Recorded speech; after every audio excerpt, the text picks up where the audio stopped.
But first, is the Defence Minister's idea that India should stop buying arms from abroad and indigenize practical, or will it hamper the modernisation of India's armed forces? As the CBI begins its preliminary inquiry into the VVIP chopper deal, Mr. Antony's remarks have stirred a fresh debate. He wants to push for genuine indigenization in defence production, but many argue that that is a knee-jerk reaction. Sudhi Ranjan Sen now joins us for more on that big story. Sudhi, there's going to be a full-fledged debate on this in Parliament tomorrow. What is the logic behind the Defence Minister's thinking? Is India up to this?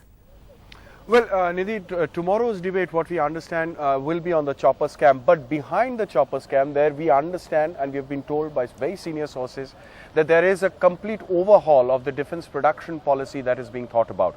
To begin with, what we are looking at is more involvement of the private sector. Mind you, Antony, the Defence Minister, extremely cut up with the allegations of bribery.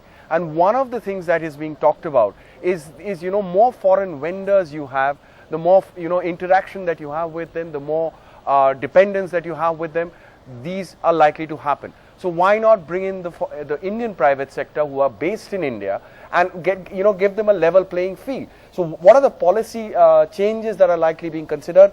More private sector, number one. Number two, private sector to be encouraged more and more to go and get technology from outside. They are supposed to, they will be encouraged, and they are supposed to go and get technology, and with that they're going to then come back to the government and try to meet the requirements of the defence forces. On the other hand, also the Defence Ministry is thinking of a mechanism whereby they engage the private sector directly and have a frank conversation as to what they need. Mind you, much of the corruption survives because you do not get to know what, it's not open rather, as to what the Indian forces need. How many planes, how many tanks, how many guns that they need. These are all kept secret. Although when you go out into the market and buy, it's all known to people, your adversaries, that's exactly what, if you're buying a certain kind of a tank, what exactly you're planning.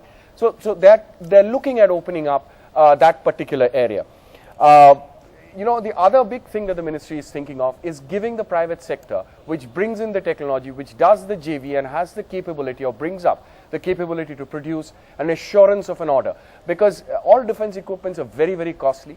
There's a huge R&D cost. There's a huge infrastructure cost that is there. Unless and until there is an assured order, perhaps the private sector will not be interested to that extent. That is being considered. Right. And critically, and lastly, the big thing that they are trying to do is overhaul the DRDO and the defense PSUs, which we all know haven't produced much over the last so many years. Nidhi. All right, very interesting story, a story that's still developing. Sudhi Ranjan Sen, thanks very much. We're joined by two former army chiefs tonight. General VP Malik joins us this evening from Chandigarh. General Shankar Rai Chaudhary joins us from Kolkata. We'll also be joined shortly by Mr. Manishankar Iyer of the Congress Party. Mr. Siddharth Singh of the BJP is with us. The question we're asking is whether India can afford to stop defence imports. Is India ready for indigenization? And that's the question I'll take to General Malik first. General Malik, do you think India is ready for this?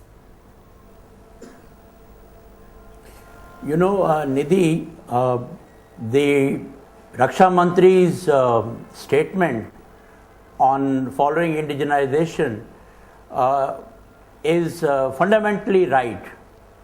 But I feel that at the moment, in its present state, it is more of a political rhetoric and a knee-jerk reaction when you take into account the capacity that we have to produce weapons and equipment within our own country. At the moment, we are importing more than 70% of our equipment from abroad. And also when you look at the state of our defense industry, which has not been able to produce much thanks to our own wrong policies, despite the fact that we started a new acquisition policy in 2005, till now it hasn't delivered very much. So I feel that it is not a very practical statement at the moment. It is going to take a very long time to build our capacity to produce weapons, although fundamentally what he says is right.